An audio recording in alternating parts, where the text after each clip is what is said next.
You are now tuned in to My Skin is My Sin on Blog Talk Radio. From goons to gods, we welcome everyone. We only have one rule, and that's be respectful. You are now tuned in to My Skin is My Sin on Blog Talk Radio. Goons to gods, we welcome everyone. We only have one rule, and that's be respectful. I'll let us next week, man. No doubt, man, and definitely shout out to the family, liberationmindedmedia.net.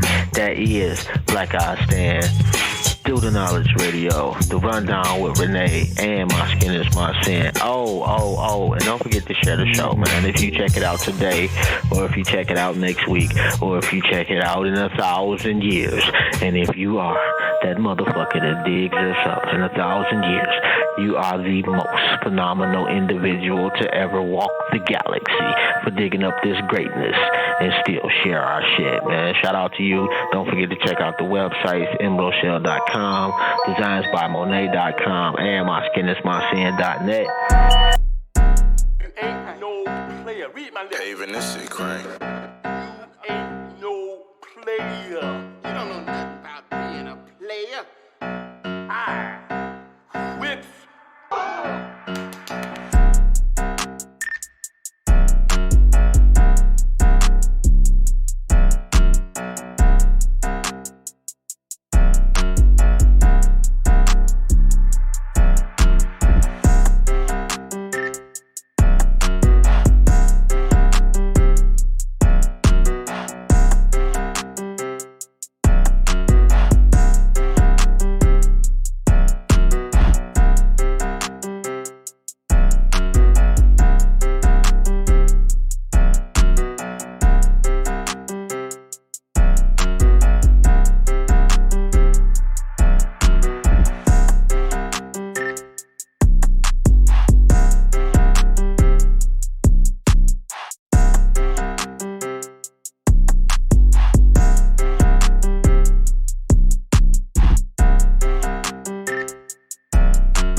What's good, family? This is Jobs, and you are tuned in to the first edition of Coffee and Cigarettes, the most unhealthy few minutes of your life.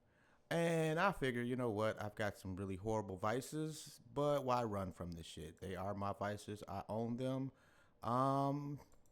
And I do appreciate those people that are going to say I'm going to die soon, which is true. We all are. It is what it is. I'm not justifying either one of my vices. However, I know there are some people out there that have the same vice and would like to sit and watch a couple of videos and embrace the boredom with myself. This is Jobs, and you are tuned into My Skin is My Sin. Shout out to you. And we'll do this every so often, probably on a Sunday morning when I'm off, and see where it goes from there. I just like to try new shit. If you don't try new shit, you'll never learn. You'll never grow, and you'll never prosper. It is what it is. So if you happen to check this shit out on YouTube, do me a favor, subscribe to the channel. Hit like, hit subscribe, hit the notification button, the whole nine. And let me remind you again, this is the first edition of Coffee and Cigarettes. So I do appreciate anybody that actually tunes in. And like I say, what I'm going to do is I'm just going to play a couple of videos, and anybody that happens to watch can get a input on shit, you know? And before we even do that, man, I've got to address this shit right here. This retrograde shit. And I just used this one because this is the first one I saw on my timeline. And no, it may not necessarily go exactly with what I'm saying, but you get the fucking point. It's not, I'm no retrogradeologist. Let me put that out there in advance of my comments. But it can't possibly be a retrograde every 12 minutes. and it can't possibly be to blame for every bad action that occurs, or every fucked up thing that you do. You know, like, come on, like, at some point, like, we can't blame retrograde for everything. And again, I'm no retrogradeologist, but it is what it is. Stop using this shit along with astrology, along with the color of your hair, along with this, that, and the third to explain away fucked up shit that you out there doing. Please, for the love of sweet premature Jesus, stop doing this shit. And the first video we got, and let me make sure we got the first video we got. This is an interesting one. And I'm not even sure if I can use this shit. I guess I'll find out if they suspend my shit or not. Shout out to Back Alley TV. But the first one is called Am I Black Enough? And this is an interesting poem. It's an African brother. Oh, and shout out to you. Got a little coffee. Look at that mug, though. That mug is fucking dope. You know, if you can't read it, it says, I love that you're my dad. So, and shout out to my daughters. And shout out to Nola, Boogie, and Rock. Love y'all. Y'all already know. But this is an interesting video. Let's check this one out. And let me know what you think. I've been told I can't talk about the African American experience in the classroom, in front of my college students, in my poems, because I sound less like Malcolm X and more like Nelson Mandela. Like this one time, after performing the blackest poem I have ever written, this white girl walks up to me and says, wait, do you see yourself as an African or an African American? Because I feel like you're more of an pause. First of all, you don't get to feel. You don't get to feel any type of way about my blackness, as if this black can be transferred like it was never conquered.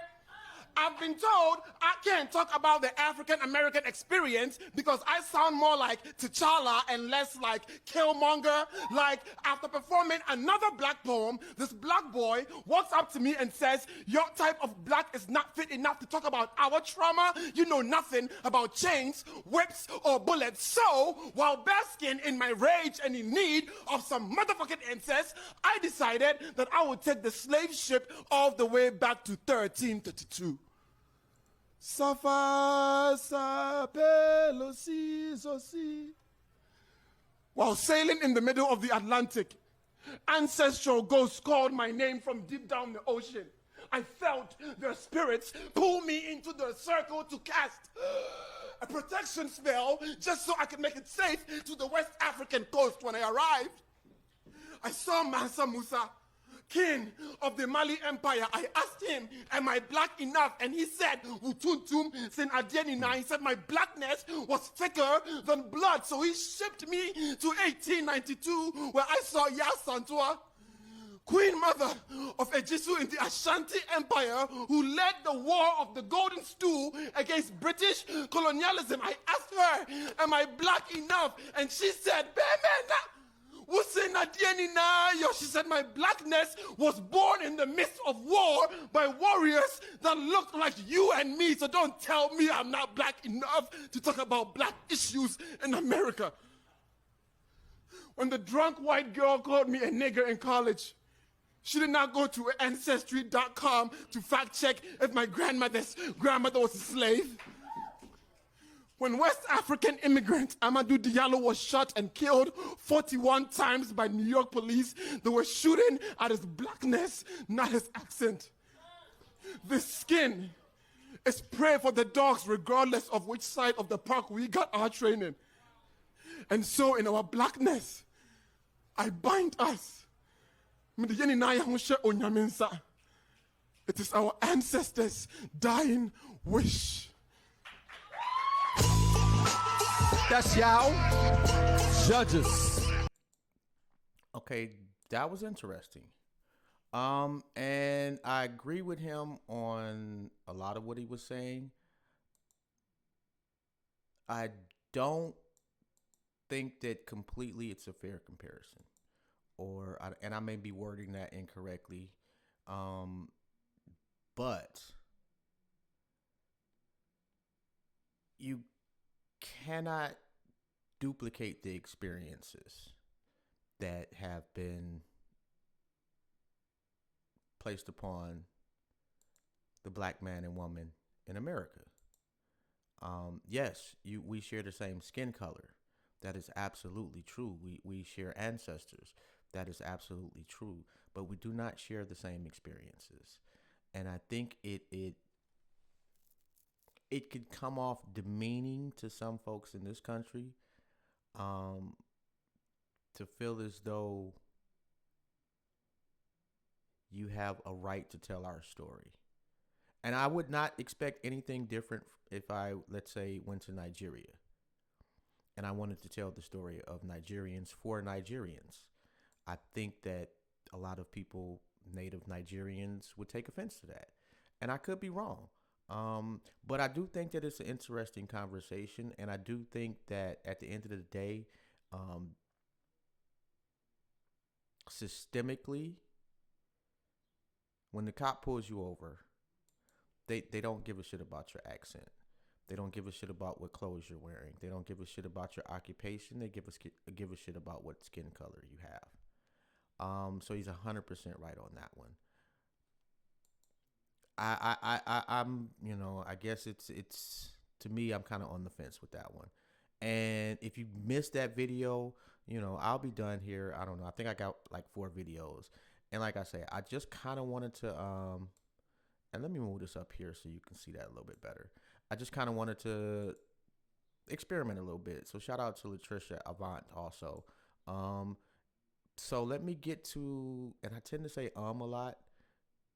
And if I remember reading somewhere that people that say and actually it's kind of a sign of intelligence, because it means you're not just blurting shit out, that you are actually trying to think about what you're saying before you say it. And it's kind of like what we'll do to kind of give our brain a little time to catch up. Let me see this one right here. This one is kind of fucking difficult to watch. I'm spending money. You gonna give me what I asked for? That's right. I'm special to you. I'm special to you. Italian baby.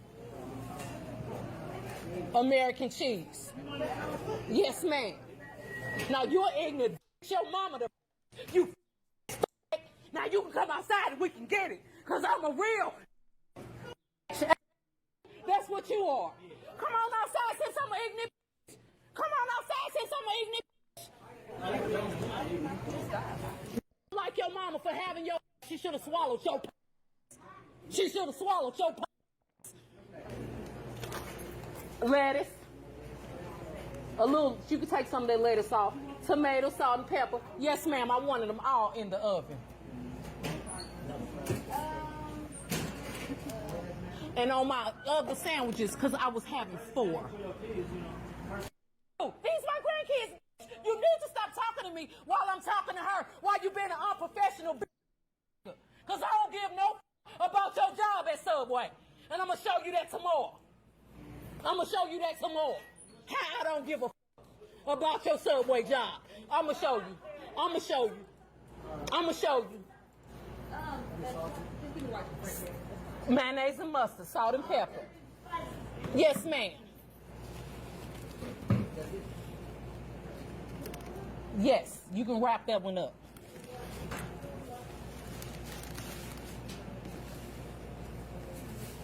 But when y'all close, I see your when you get off. I see your when you get off. I will. I'm going to see how the same attitude. You have the same attitude and stop doing what you're doing and bring your outside. Same thing you just put on everything else. That's too much lettuce. Thank you. Yes, ma'am. I had 2 orders. Yes, ma'am. Yes, ma'am. Italian herb and cheese. Wrap it up.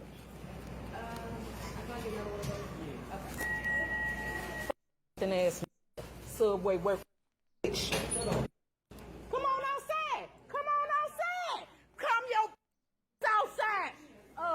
Can I use one of y'all phones to call my mother husband while you talking so he can come and dust your up? You right. Can I, one of y'all please, let me bring your over here. Your mama the like I said, that hoe should have swallowed your. She should have swallowed your.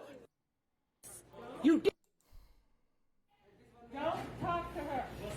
Okay. Take some of that lettuce off. Okay, yeah, we'll fake it. Tomatoes, salt and pepper.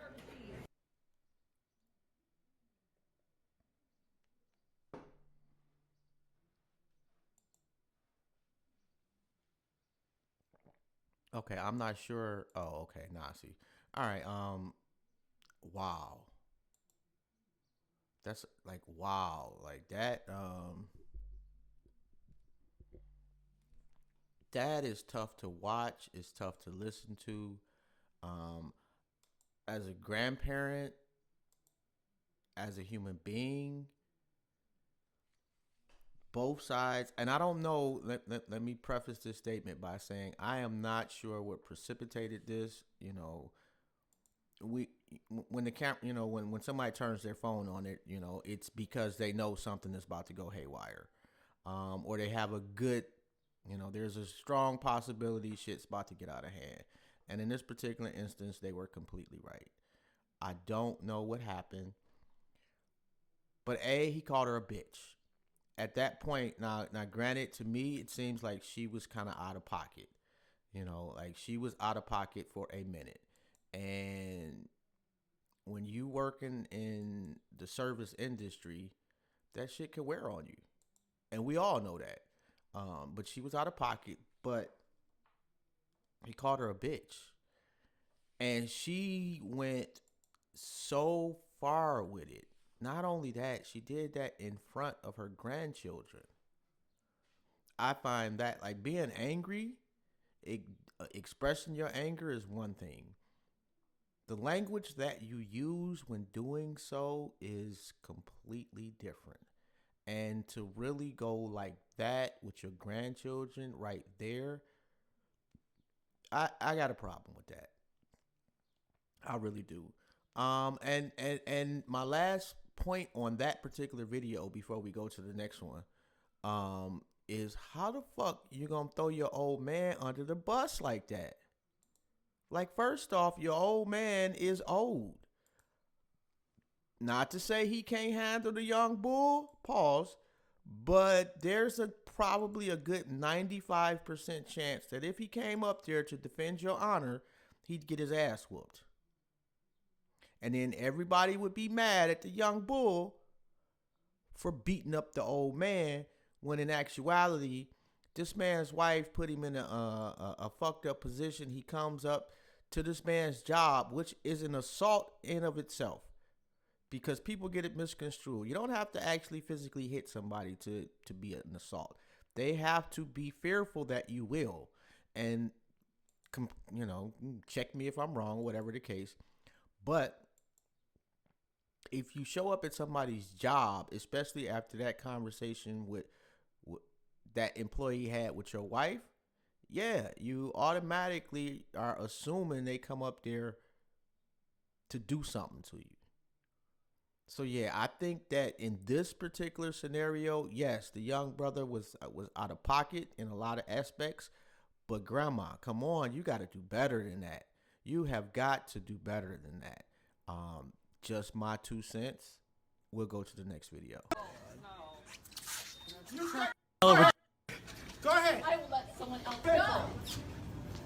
Let go. I'm not going to let go. We're going to call the police and deal with this the right way. That's not Okay? the right way to just take someone's purse and You're not going to go anywhere. We're going to call the police. yeah, you know, what You happens to shoplifted. you when you assault someone, you'll go to jail. because Good, you good. hurt someone. Sure, okay, when the police get it, we'll see. Yeah? We'll see, okay? Yeah. Okay, yes, we will see. We'll see. Okay, good. You shoplifter. You can't shoplift here. Yeah, why not? Why not? Yeah, why not? You don't shoplift here. You can go somewhere else, but not here. Fine. Let me go somewhere else. Give me my You're not going anywhere. You shoplifter. Stay right here, and we're going to call the police. You're going to get arrested. It's Yeah, real simple. You just hurt me in the parking lot. We'll see That's how well right. that works too. Okay, we'll see. We'll see. Kathy, you try Can to you call get the him police. to let go of me? please? Are they coming? Okay. Good. See. You can't shoplift and think you're going to get away. You can't just grab someone. Yes, either. I can. You You shoplifted. just pushed me into the parking lot. Sure, I did. Let go of my purse. Ma'am. Oh, you going to start kicking? Yes. You gonna start kicking after shoplifting? Start kicking. He hurt me in the parking You lot. shoplifted. You don't shoplift, now you're kicking me. Go ahead and watch what You happens. hurt me in the parking lot. You threw me and hurt Oh, my yeah, arm. yeah. No! No! You start Crack's a hell of a kicking. drug. Go ahead. I will let someone else I'm only in pharmacy, please. step away from me now. No. Yes! I work here, so no. Yeah, that doesn't matter. Keep the line going. If you have something to check out, please. Let check go out. of me! Please check out. Thank you. I'm telling you. I'm telling you, I will Stop start it. kicking again. Oh, start kicking, watch what happens. Oh, really? Stop it! Don't you hit her. Stop it! Don't. She's still smaller than you. I'm not hitting her. I I'm fighting do. myself. Stop it! Don't bite him either. Stop it! Let go of me You're now. being filmed, ma'am, and everybody is pointing out what you're doing. Let go. You can't detain me. Oh, now Do you not know. bite him. Stop it! Legally allowed to detain Detaining if me. under. If you Stop guys it. have business, please go ahead and do your business. Okay. Over here? Perfect. Might as well Watch just your sit mouth. down. Watch your mouth. Be a gentleman. Okay. Let go now. Yeah, Coney recording for legal purposes. Okay? Yes. Turn to the police. You've done your job.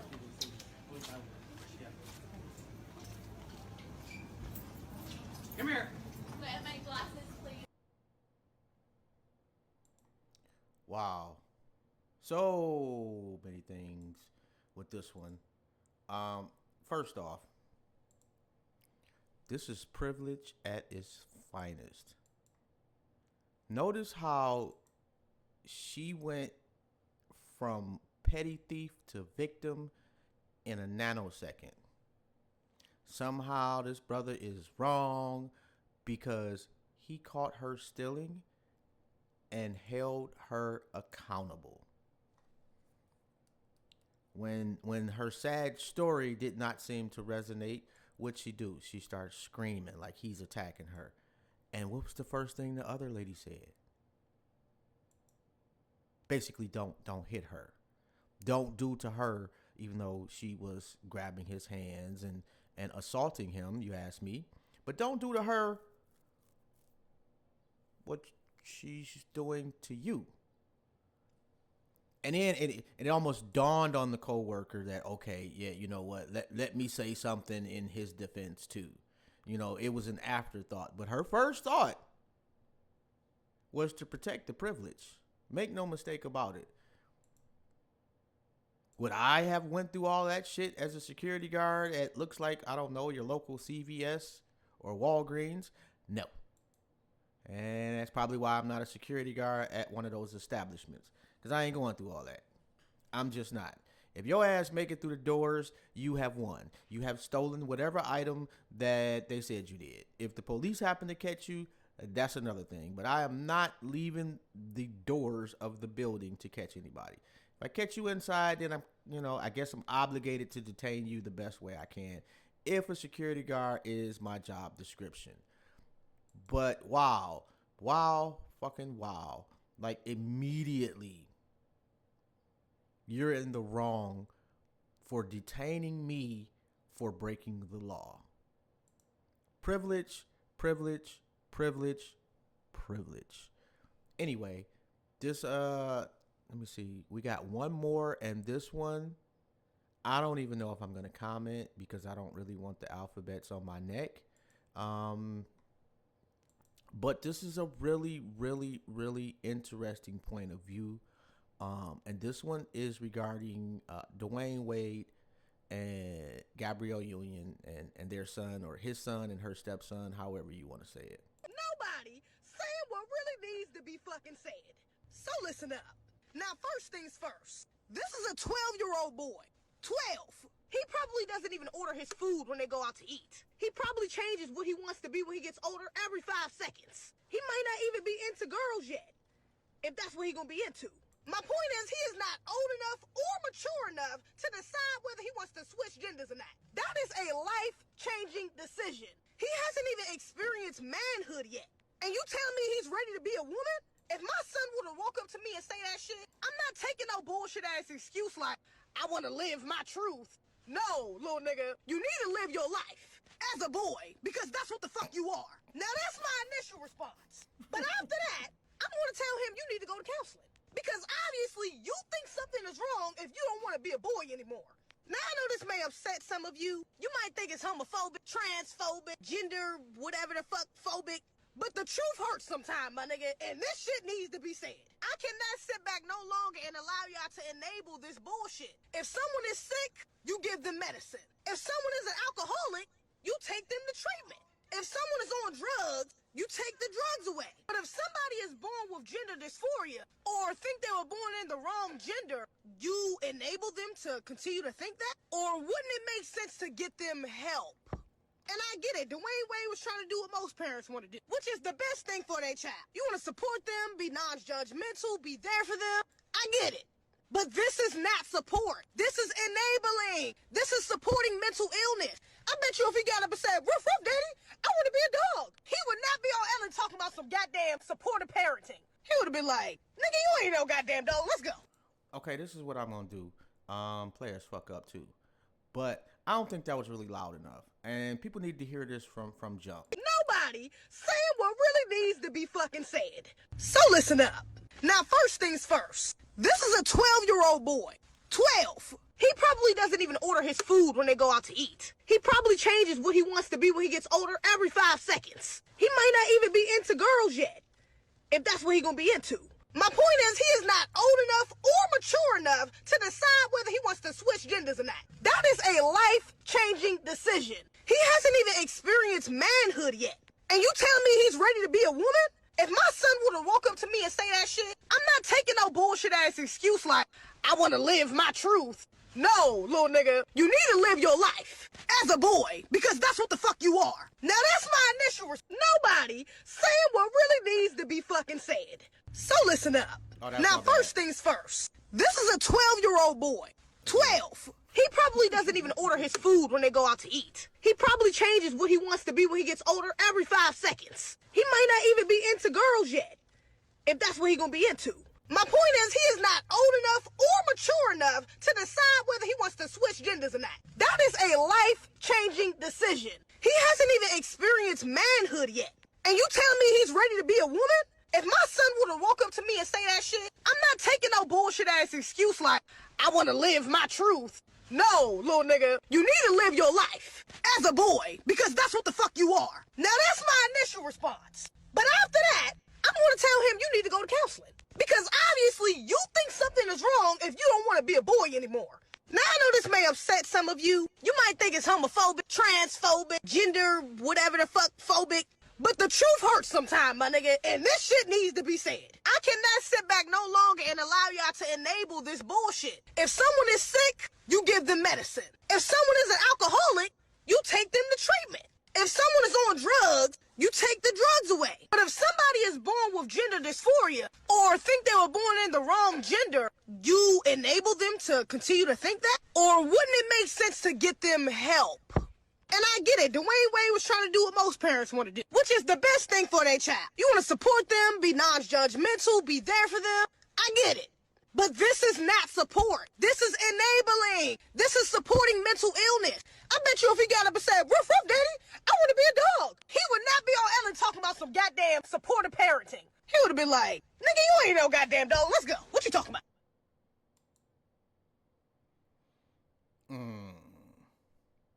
That one is, I'm interested to see what people think about that. So, and that's why I'm just letting that loop so you can kind of, maybe this video will, you know, you've seen it. And I'm trying to think, where did I get this video from? Shit. I can't remember. I want to say it was off of Knowledge's page, the rapper. And shout out to him, dude is fire, by the way. But first off, to have this conversation, you have to allow people the ability to disagree. And there are some segments of the population that do not feel like disagreement is acceptable. They feel like if you disagree, you hate them. That is an unfair way to view things, and it's not helpful to society at large because some segments of the population want to be heard at the expense of others, not in concert with others, or not necessarily in concerts, but they just want, it's like their voice is the only voice that counts.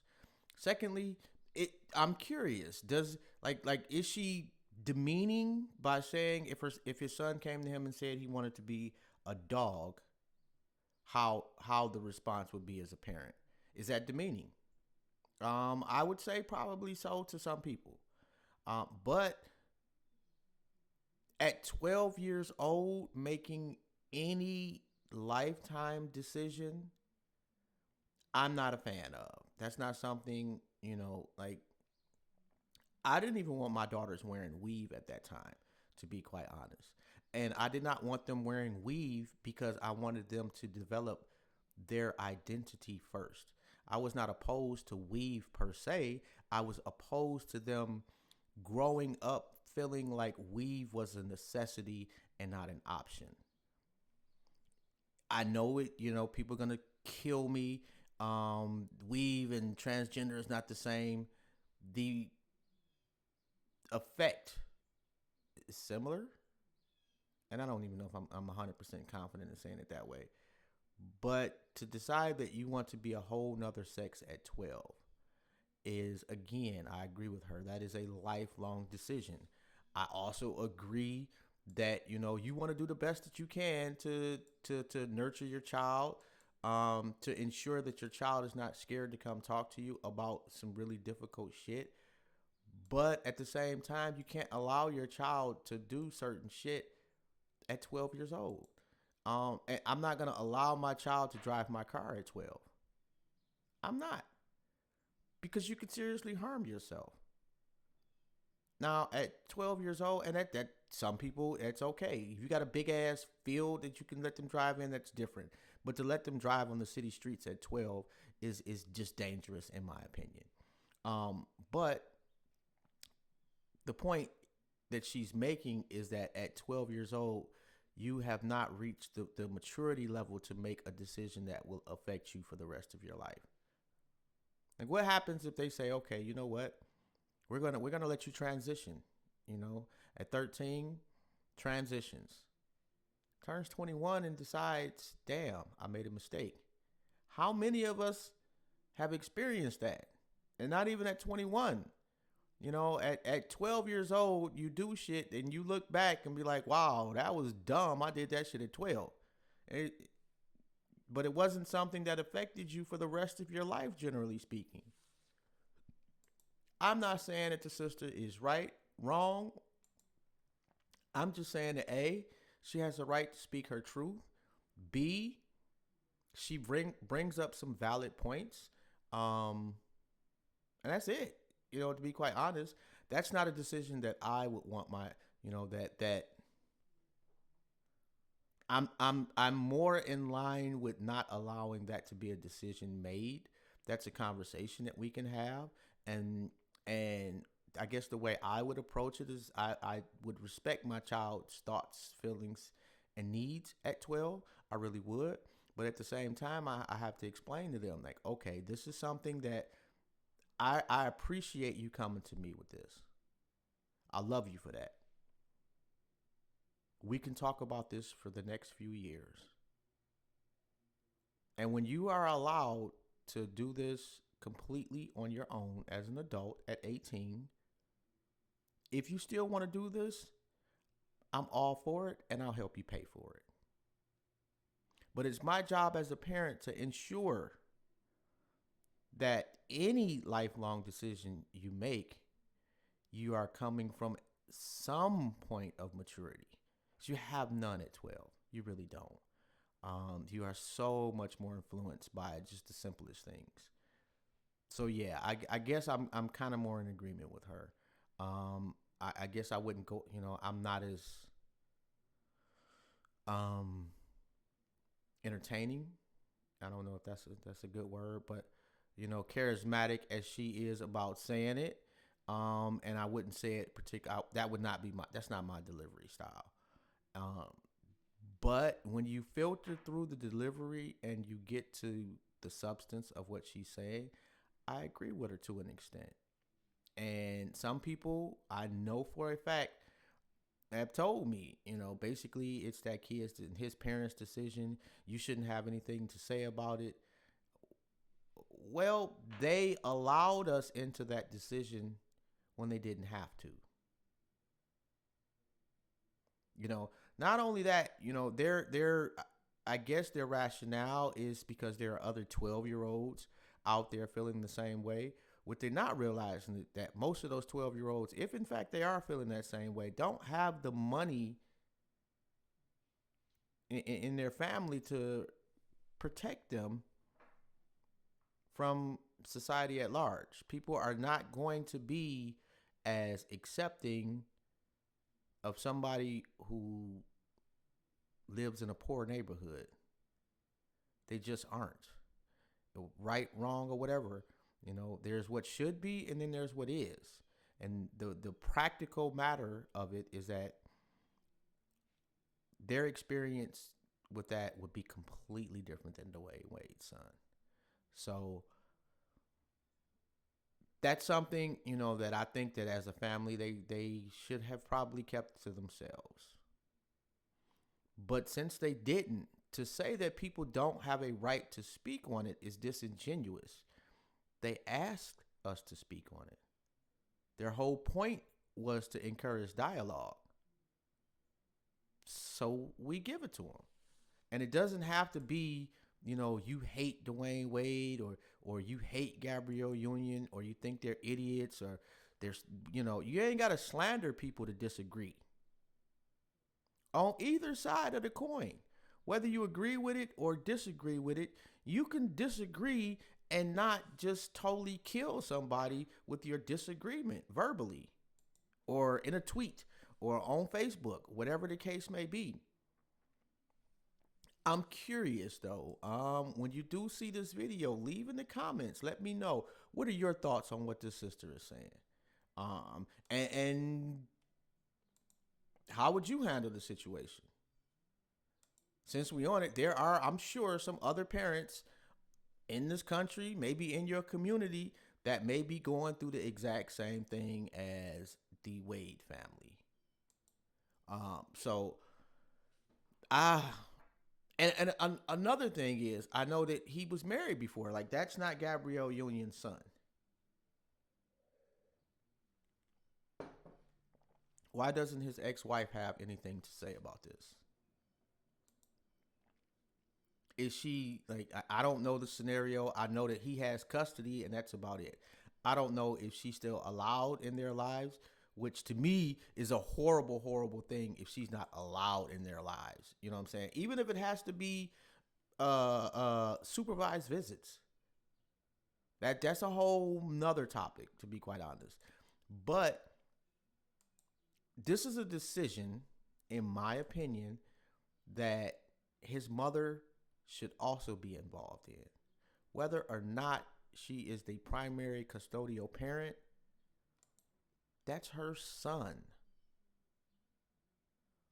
And that, again, that is a whole nother topic of conversation, and we could always have that discussion. But I just wanted to get your thoughts on that, man. And let me know. We did. And this video, yes, I did screw up playing this a couple of times. It's a short video. You'll live through it. But this has been the first edition of Coffee and Cigarettes. And leave your comments, and check us out all over social media platforms. I'll put it in the description box on YouTube after we're done. Don't forget to check out the websites, mrochelle.com and myskinismysin.net. And don't forget to check out the podcast, man. Self-Love is My Rehab, also on My Skin is My Sin. And Opinions and Assholes, coming to My Skin is My Sin soon. Make sure you go sign up for blackspace.com. We will be putting start really promoting that in a few. We're gonna have our own podcast network on there. We got our Liberation, and when I say we, Liberation Minded Media So we're gonna have our own, our website is gonna be promoted heavy on there. We got our own podcast on the website, which will include Psychopathia, Renee Black, Knowledge Born Out Loud, Jay Dizzle, Jobs, The Plug, the brothers from Opinions and Assholes, Complex Angel and DC, Self Love is My Rehab, and we growing by the minute. So shout out to you, and definitely let me know what you think, and we out, fam. Y'all have a good one.